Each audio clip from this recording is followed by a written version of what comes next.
সবার আগে আমি প্রগতিকে ধন্যবাদ জানাই, শৈবালদাকে ধন্যবাদ জানাই। শৈবালদা ভীষণ সুন্দর এক্সিবিশন করে এবং বিড়লাতে যখন করে বা একাডেমি অফ ফাইন আর্টসে করে খুব ভালো এক্সিবিশন করে।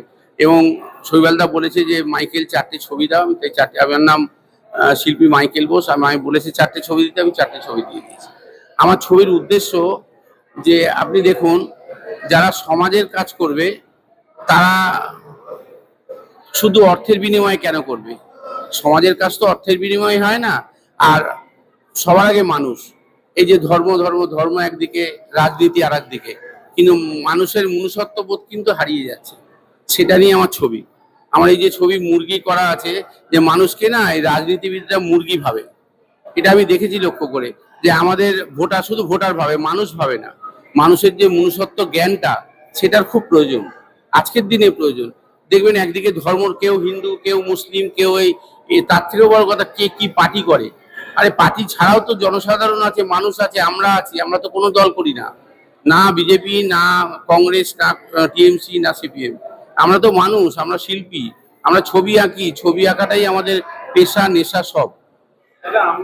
আমি নতুন সরকারের কাছে একটাই আবেদন রাখবো, সৎ প্রশাসন হোক এবং শিল্পীদের জন্য কিছু করুক। শিল্পীদের ছবি কলকাতাতে বিক্রি নেই, যতই বলুক বিক্রি আছে, বিক্রি একদম নেই।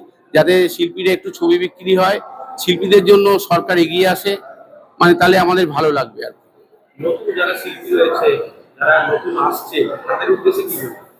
যারা নতুন শিল্পী আসছে আমি তাদের বলছি দিনরাত ছবি আঁকতে, কারণ ছবি আঁকা এত সুন্দর একটা জিনিস, যাতে মন ভালো থাকে, সারাটা দিন ভালো যাবে ছবি আঁকলে। ছবি আঁকা মানেই আমায় বিজনেস করতে হবে এটা না। ছবি এঁকে মনের একটা বিকাশ ঘটে এবং ছবি এঁকে মানুষ সুস্থ থাকে, অন্তত ক্রিমিনাল হয় না, এটা আমার ধারণা। কেন আমি ছবি আঁকছি প্রায় 50 বছরের ওপরে। প্রগতির আজকে এই আয়োজনে, এই যে এক্সিবিশন, দর্শক যারা দেখতে আসবে তাদেরকে কি বলবো? তাদের বলবো আপনারা আসুন, বিড়লা একাডেমিতে হচ্ছে আজকে 26 থেকে 31 তারিখ অবধি প্রগতি, তাতে আসুন। আপনারা আপনাদের ছবি দেখলে ভাল লাগবে এবং ছবি দেখে অনুভব করুন, ছবিটা অনুভব করার জিনিস। আমার নাম শিল্পী মাইকেল বোস।